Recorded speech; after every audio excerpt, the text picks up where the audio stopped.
Kayaknya kalau masih sama-sama nggak mau ngaku, kasus ini bakalan terus berlanjut entah sampai kapan guys. Ini gila sih, sampai bikin orang nggak bisa jalan sebulan. Tapi emang gitu ya sistem penangkapannya di sini.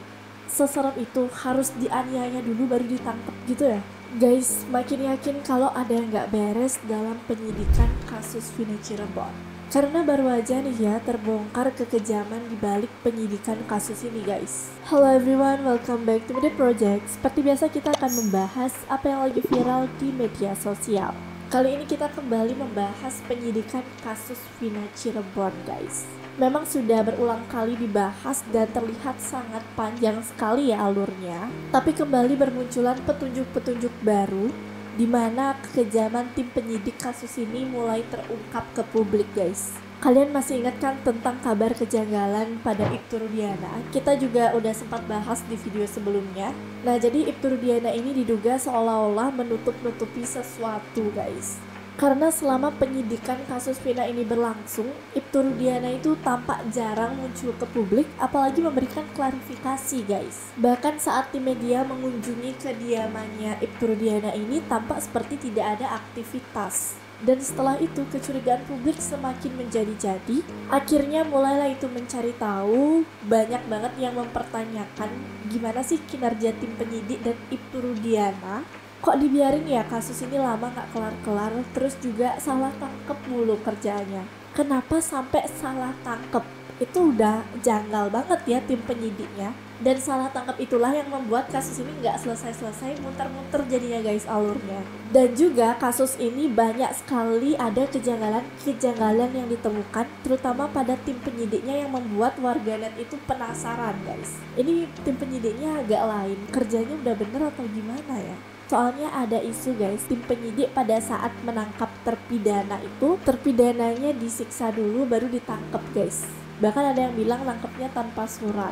Makanya banyak warganet yang curiga dengan kejanggalan-kejanggalan yang terjadi pada kasus ini guys. Lalu hal-hal janggal tersebut semakin kuat setelah ada kabar dua orang yang muncul ke publik yang bernama Aris dan Gugun guys. Mereka ini diduga sebagai tim penyidik yang paling kejam yang sempat menyiksa terpidana. Nama Aris dan Gugun ini lagi ramai banget diperbincangkan publik saat ini guys. Banyak yang mempertanyakan keberadaan mereka dan siapa sih sosok dari mereka berdua ini. Karena memang setelah seorang saksi mengungkapkan kelakuan mereka pada saat itu benar-benar parah banget guys. Katanya sampai disuruh minum air seni, disetrum, dipukul juga dan lain sebagainya. Pokoknya kejam banget deh guys. Bahkan banyak yang menduga kalau mereka berdua ini adalah ante-antenya Ibtu Rudiana.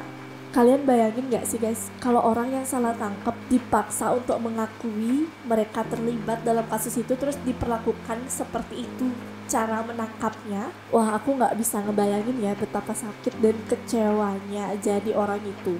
Nah, untuk lebih jelas lagi kita coba cari tahu dulu informasi lengkapnya seperti apa ya guys. Jadi dilansir dari surabayatribunnews.com, kekejaman dua penyidik kasus Vina Cirebon bernama Aris Papua dan Gugun terungkap di sidang peninjauan kembali Saka Tatal di Pengadilan Negeri Cirebon pada Selasa 30 Juli 2024. Nama Aris Papua dan Gugun diungkap Aldi, saksi yang juga adik terpidana kasus Vina Cirebon Eka Sandi. Aldi yang pernah ditangkap bersama kakaknya di kasus ini mengaku mendapat perlakuan tak manusiawi dari para penyidik Polres Kota Cirebon. Aldi mengaku sempat ditangkap polisi yang salah satunya merupakan Ibtu Rudiana.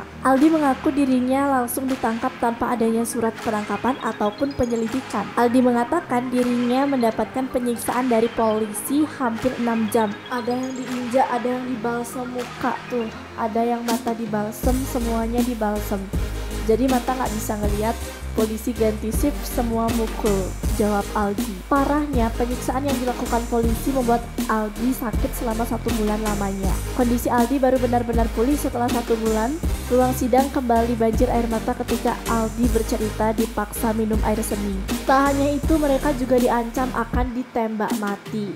Farhad lalu bertanya siapa penyidik yang paling kejam. Aldi langsung menyebut nama Aris Papua dan Gugun. Akibat penganiayaan itu, Aldi menyebut selama 1 bulan dia belum bisa berjalan. Nama Gugun sebelumnya diungkap pengacara Peggy Setiawan, Tony RM. Tony menyebut polisi bernama lengkap Gugun Gumilar itu yang menemukan CCTV di sekitar lokasi kejadian. Namun hingga kasus ini diputus, CCTV itu ternyata belum dibuka. Ini udah bener-bener kelihatan banget ya kalau ada yang ditutup-tutupin. Ditegaskan Tony, CCTV itu sudah diambil, namun anehnya justru tidak dibuka. Padahal lanjut Tony, sesuai petunjuk Kapolri karena ini harus mengedepankan metode Scientific Crime Investigation. Nama Gugun juga tercantum di putusan Mahkamah Agung. Disebutkan Ibtu Rudiana pada 31 Agustus 2016 melakukan penangkapan bersama 3 anak buahnya.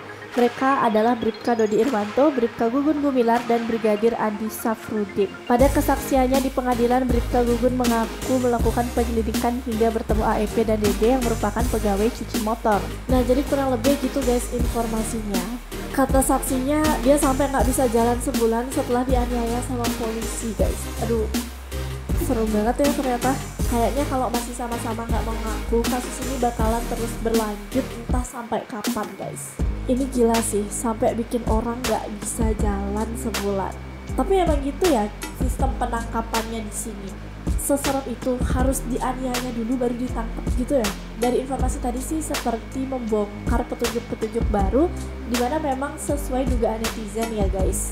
Jadi banyak yang menduga kalau letak masalahnya itu ada di tim penyidiknya guys. Kelihatannya sih memang begitu ya guys, soalnya dari informasi tadi memperlihatkan hal-hal yang sangat mengejutkan gitu ya. Tapi kalau menurut pendapat kalian gimana kelanjutan kasus ini guys? Coba tuliskan pendapat kalian di kolom komentar karena aku juga mau tahu sudut pandang kalian. By the way, segitu dulu ya video kali ini. Jangan lupa untuk like, comment, dan subscribe channel Midday Project. And jangan lupa untuk nyalakan notifikasi kalian supaya nggak ketinggalan berita terupdate dari Midday Project. Thank you so much for watching and see you next video. Bye bye.